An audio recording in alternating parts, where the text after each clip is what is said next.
भारत माता की जय, वंदे मातरम। छत्रपती शिवाजी महाराज की। अरे सर्वांच्या हात वरती जागे पाहिजे। छत्रपती शिवाजी महाराज की जय, छत्रपती संभाजी महाराज की जय। छत्रपती शिवाजी महाराजांचा रयतेच्या राज्याचा संकल्प घेऊन महाराष्ट्राच्या मुख्यमंत्री पदावर विराजमान झालेले शिवभक्त साताऱ्याचे सुपुत्र श्री एकनाथ शिंदेजी एका परिवारात जन्म न घेता मुख्यमंत्र्याच्या पाठीशी सख्या भावाप्रमाणे खंबीरपणे उभे राहणारे राज्याचे विकासाभिमुख नेतृत्व असणारे श्री देवेंद्र फडणवीसजी आम्हाला शक्तिशाली बनवण्यासाठी महायुतीचे तिसरे आमचे उपकर्णधार उपमुख्यमंत्री शिवभक्त अजितदादा पवारजी या ठिकाणी उपस्थित या जिल्ह्याचे पालकमंत्री शंभूराजे देसाईजी ज्यांच्याकडे जेव्हाही लक्ष जातं तेव्हा मनामध्ये आदर निर्माण होतो असे छत्रपती शिवाजी महाराजांचा वारसा सांगणारे त्यांचे वंशज छत्रपती खासदार उदयनराजे भोसलेजी या ठिकाणी उपस्थित छत्रपती आमदार शिवेंद्रराजे भोसलेजी श्री निकोगस मर्चंटजी आमदार जयकुमार गोरे आमदार मकरंद पाटीलजी आमदार राजेंद्र राऊतजी आमदार महेश शिंदेजी धैर्यशील कदमजी मनोज घोरपडेजी इथं उपस्थित श्री विकास खारगे शर्माजी मंचावर विशेष रूपाने उपस्थित छत्रपतीच्या वारसदार उषारीताई राजे भोसले मंचावरील सर्व मान्यवर व छत्रपती शिवाजी महाराजांच्या विचाराला मानवंदना करण्यासाठी उपस्थित माझ्या सर्व परमप्रिय शिवभक्त बंधूंनो माता भगिनींनो, खरं तर आजचा दिवस हा तुमच्या माझ्यासाठी अभिमानाचा गौरवाचा दिवस आहे। मला आठवतं की 5 नोव्हेंबर 2022 रोजी जेव्हा एक नस्ती आमच्या समोर आली की अफझल खानाचं उदात्तीकरण करणारं अतिक्रमण हे 29 जुलै 1953 पासून हटवण्याची मागणी शिवभक्त सातत्याने निरंतरपणे करताय। पण दुर्दैवाने आपल्याच राज्यात छत्रपती शिवाजी महाराजांच्या या पावन स्पर्शाने सोन्यापेक्षा ज्या मातीचा कण आणि कण अनमोल झाला त्या महाराष्ट्रामध्ये अशी मागणी आम्हाला करावी लागते की अफझल खान जो हिंदवी स्वराज्याचा शत्रू होता, जो पहिला दहशतवादी ज्याला म्हणता येईल की जेव्हा तो लाखोचं सैन्य घेऊन आला तेव्हा एकच संकल्प करून आला की मैं छत्रपती शिवा को जिंदा या मुर्दा पकडूंगा, असा तो अफझल खान त्याचं उदात्तीकरण महाराष्ट्राच्या भूमीत होत होतं। आणि 5 तारखेला जेव्हा ही नस्ती आली तेव्हा एक गोष्ट लक्षात आली की 5 मे 2008ला दुर्दैवाने या महाराष्ट्रामध्ये छत्रपती शिवाजी महाराजांच्या भूमीत अफझल खानाच्या कबरीचं अतिक्रमण हे नियमानुकूल करण्याचा निर्णय झाला होता। पण आपल्या सर्वांचं सौभाग्य आहे की तो 5 वर्षात जी कागदपत्र द्यावी लागतात ती कागदपत्र महाराष्ट्राच्या सुदैवाने आणि त्यांच्या दुर्दैवाने ती कागदपत्र देण्यात आली नाही। आणि नंतर जेव्हा मी मुख्यमंत्री उपमुख्यमंत्र्याच्या कानावर ही घटना सांगितली की हे अतिक्रमण हटवणं हे शिवभक्त म्हणून तुमची आमची सर्वांची सामूहिक जबाबदारी आहे, 10 नोव्हेंबरला हे अतिक्रमण हटलं। पण अतिक्रमण हटलं तेव्हा मला साधारणतः वाटलं की प्रश्न संपला। पण अतिक्रमण हटल्यानंतर शिवभक्तांना वाटायला लागलं की अतिक्रमण तर हटलं, दहशतवाद कसा संपवावा लागतो हे 10 नोव्हेंबर हा आमच्यासाठी महाशिवप्रताप दिवस आहे। पण ज्या 49 ग्रॅमच्या वाघ नखांनी या अफझल खानाचा कोथळा बाहेर काढला आणि त्याच्या दृष्ट विचार पोटातून बाहेर काढण्याचं काम जे छत्रपती शिवाजी महाराजांनी केलं त्या वाघ नखाचे दाखले देण्यात आले। आणि ते दाखले देत काही लोकांनी फोटो दिलेत, काहींनी जुन्या वर्तमानपत्राची कात्रणं दिली. जे विक्टोरिया अल्बर्ट म्युझियम मध्ये गेले होते त्यांनी तेव्हाचे फोटो ते दंडवत करणारे पाठवले आणि मग मुख्यमंत्री उपमुख्यमंत्र्यांच्या नेतृत्वामध्ये आपले वागणक इथं परत आलेच पाहिजे हा प्रयत्न सुरू झाला. आता 3 वर्षासाठी आले. इथं श्री निकोलस मर्चंटजी आले आहे, पण मी पहिल्यांदाच खात्री करून घेतली की त्यांना काही मराठी भाषा येत नाही.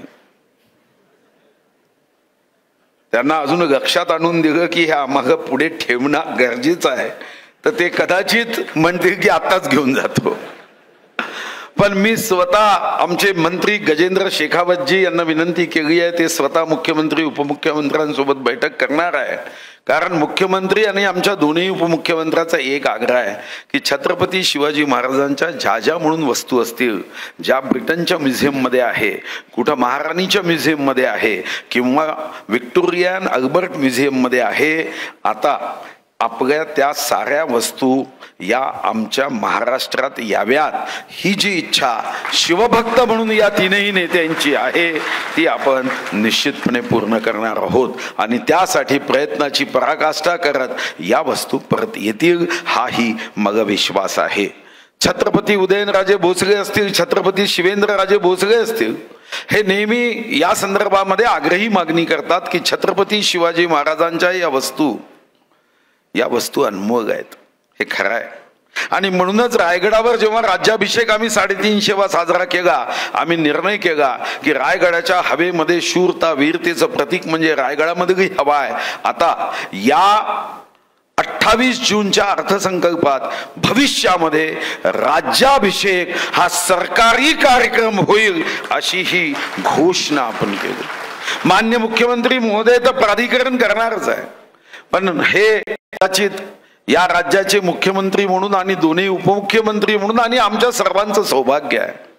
आम्ही लहानपणी ऐकायचो की मा जिजाऊ छत्रपती शिवाजी महाराजांना बालपणी प्रभू रामाची कथा सांगायचे, रामायणाच्या कथा सांगायच्या. आणि आज हा अभिमान आहे की अयोध्येमध्ये प्रभू रामाच्या मंदिरासाठी जर कुठून प्रत्येक गर्भगृहाच्या दरवाजापासून जेही काम झालं ते छत्रपती शिवाजी महाराजांच्या महाराष्ट्राच्या लाकडापासूनच झालं. हे कदाचित मान्य मुख्यमंत्री व आमच्या सर्वांचं सौभाग्य आहे. ज्या छत्रपती शिवाजी महाराजांचा उल्लेख लोकशाहीचा जनक म्हणून केलं. आणि खरं आहे, जगाचा कोणताही इतिहास वाचा, विक्रमादित्य असेल, शालिवाहन असेल, प्रत्येकाने स्वतःच्या नावाने शक सुरू केलं. छत्रपती शिवाजी महाराज एक मात्र आहे ज्यांनी स्वतःच्या नावाने शक सुद्धा सुरू केलं नाही. आणि राज्याभिषेक सुद्धा मा जिजाऊच्या आग्रहाने केला. रयतेचं राज्य हा शब्द आणि संकल्प हेच छत्रपती शिवाजी महाराजांचं जीवन होतं. आणि यासाठी 350व्या राज्याभिषेकाच्या निमित्ताने जी लोकशाहीची परंपरा आहे, मला सांगायला अभिमान वाटतो की या देशातल्या 28 राज्य व 8 केंद्रशासित प्रदेशापैकी या संसद भवनाचा कोणताही दरवाजा असेल तो या महाराष्ट्राच्या लाकडापासूनच तयार झाला. कारण छत्रपती शिवाजी महाराज हे लोकशाहीचे जनक म्हटले तर ते गैर होणार नाही, अवाजवी होणार नाही. संसद भवनाचा प्रत्येक दरवाजा हा महाराष्ट्राच्या काष्टाने झाला. आणि मला सांगायला हा आनंद होतोय की लोकसभेचे अध्यक्ष अध्यक्षांशी चर्चा झाली आहे. छत्रपती शिवाजी महाराजांची एक शिवसृष्टी ही संसद भवनामध्ये तयार करण्याचा निर्णय सुद्धा करण्यात आला आहे.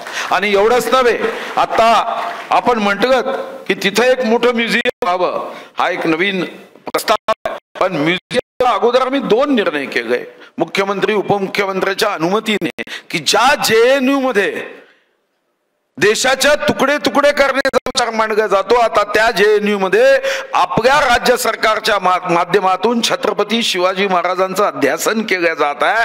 त्याला 10 कोटी रुपये आम्ही JNU ला दिले की जहां टुकड़े टुकड़े करने की बात होगी वहां पे छत्रपती शिवाजी महाराज का नाम काफी है की असा विचार करणाऱ्यांचा विचाराचे तुकडे तुकडे करण्यासाठी छत्रपती शिवाजी महाराजांचं नाव हे काफी आहे. माझ्याकडे जेव्हा नागपूरच्या IIM इन्स्टिट्यूशनचे लोक आले ते म्हणाले सर्वात सुंदर मॅनेजमेंट कोणाची होती. मी म्हणतो कोणाची होती? ते म्हणाले छत्रपती शिवाजी महाराजांची. आणि आता आपण IIM नागपूरमध्ये सुद्धा छत्रपती शिवाजी महाराजांच्या ही राज्य मॅनेजमेंट ही IIM चे विद्यार्थी तिथं शिकणार आहे आणि त्यागाही आपण 5 कोटी रुपये हे दिलेले आहे. मग विश्वास आहे की आग्र्याच्या दरबारामध्ये माननीय मुख्यमंत्री दोन्ही उपमुख्यमंत्र्यांच्या नेतृत्वामध्ये ज्या आग्र्याच्या दरबारामध्ये 12 मे 1666 ला छत्रपती शिवाजी महाराजांना शेवटच्या रांगेत उभं केलं आणि औरंग्यानी त्या गाझी आलमगीर समजणाऱ्या डरपोक माणसानी त्या दरबारामध्ये छत्रपतींचा अवमान करण्याचा प्रयत्न केला. छत्रपती सोबत सैन्य नव्हतं पण तरीही छत्रपती शिवाजी महाराजांनी हजारो वाघाची डरकाळीचाही आवाज फिका पडावा अशी डरकाळी फोडत त्या औरंग्याला सांगितलं, अरे दरबार तेरा है, आवाज ये मराठे राजा का है, छत्रपती शिवाजी महाराज का है. त्याच दरबारात माननीय मुख्यमंत्री उपमुख्यमंत्र्यांच्या नेतृत्वात गेले 2 वर्ष शिवजयंती साजरी होत आहे. मी आपल्याला विनंती करेल की छत्रपती शिवाजी महाराजांचा हा शूरतेचा वीरतेचा इतिहास आपल्याला जनाजनाच्या मनामनापर्यंत पोहोचवायचा आहे. जे कोणी महाराष्ट्रामध्ये छत्रपती शिवाजी महाराजांवर प्रेम करतात त्यांनी जाहीरपणे अडचणी निर्माण करण्याच्या ऐवजी जेव्हाही मनात शंका येईल तेव्हा शंका दूर करण्यासाठी आमचा विभाग तयार आहे. पण कारण नसताना छत्रपती शिवाजी महाराज म्हणजे या जगातले सारे ऊर्जा केंद्र, सारे थर्मल पॉवर स्टेशन एकीकडे आणि आमच्या छत्रपतीचा विचार एकीकडे. कारण ऊर्जा देणारा विचार आहे. जय भवानी जय शिवाजी हा फक्त एक मंत्र नाही, बेशुद्ध माणसाला सुद्धा शुद्धीवर आणणारा जय भवानी जय शिवाजी हा घोष आहे. आणि मला आनंद होतोय की या कार्यक्रमाच्या निमित्ताने रयतेच राज्य हा राज्याभिषेकाच्या या 350व्या सोहळ्याचा खरा मंत्र होता. आणि माननीय मुख्यमंत्री दोन्ही उपमुख्यमंत्री महोदयांनी 2,48,00,000 बहिणीसाठी 46,000 कोटीची योजना केली. मग मनापासून आनंद झाला. हेच तर रयतेचं राज्य आहे. 41 लाख शेतकऱ्यांसाठी 14,700 कोटी रुपयाची वीज माफी दिली. हेच तर जनतेचं राज्य आहे. 84 लाख सोयाबीन कापूस उत्पादक शेतकऱ्यांसाठी 4,900 कोटी रुपये या राज्याच्या तिजोरीतून दिले. हेच तर रयतेचं राज्य आहे. आमच्या OBC ओपन बहिणीसाठी 100% फीची सवलत दिली. हेच तर रयतेचं राज्य आहे. आणि एवढंच नव्हे, यातूनच आम्ही निर्णय केला की छत्रपती शिवाजी महाराजांचा आता लोक त्याची पवित्रता नष्ट करतात, तिथं मद्यप्राशन करतात. येतानाच आमची मुख्यमंत्री उपमुख्यमंत्र्यांशी चर्चा झाली की आता लवकरच आम्ही कायदाही असा करतोय, कारण सार्वजनिक जागेवर मद्यप्राशन केलं तर फक्त दंड होतो, पण नुसतं दंड होऊन होणार नाही, त्याला दंडही बसला पाहिजे. आणि म्हणून आता कायद्यात बदल करून छत्रपती शिवाजी महाराजांच्या गडावर जर त्यांनी दारू पिलीच तर त्याला अशी शिक्षा करायची की या जन्मात तर भिगा पाहिजेच, पण पुढच्या जन्मातही समजा तुम्ही जास्त उत्पादन पालकमंत्री महोदय केलं तरी कोणी स्पर्श करणार नाही, अशी शिक्षा त्याला देण्याचा संकल्प हा रयतेच्या राज्याचा राहील. फक्त हे वाघनक म्हणून याकडे बघू नका. हे वाघनक आणताना भावना म्हणून बघा की या वाघनकाच्या माध्यमातून जो म्हणून या महाराष्ट्राच्या रयतेच्या राज्याकडे वक्र दृष्टीने बघेल त्याला शाब्दिक वाघनकातून त्याला संपवण्याचं काम आपल्या सर्वांना करण्याचा संकल्प म्हणजे आजचा दिवस आहे. छत्रपती शिवाजी महाराजांच्या विचाराचा जयघोष हा प्रत्येक घरापर्यंत, घराच्या प्रत्येक व्यक्तीपर्यंत, प्रत्येक माझ्या माता भगिनी पर्यंत, प्रत्येक गर्भवती माझ्या मातेपर्यंत आणि गर्भवती मातेसोबत त्या गर्भापर्यंत पोहोचवण्याचा संकल्प म्हणजे 19 जुलै. हे वाघनक आपल्याला ऊर्जा देते हा विश्वास. खूप खूप धन्यवाद. धन्यवाद साहेब. देश विदेशातील प्रत्येक घडामोडींचे लाईव्ह अपडेट मिळवण्यासाठी आता साम टीव्हीच्या सर्व सोशल मीडिया प्लॅटफॉर्मला लाईक, फॉलो आणि सबस्क्राईब करा. तसंच सर्व नोटिफिकेशनसाठी बेल आयकॉन प्रेस करायला विसरू नका.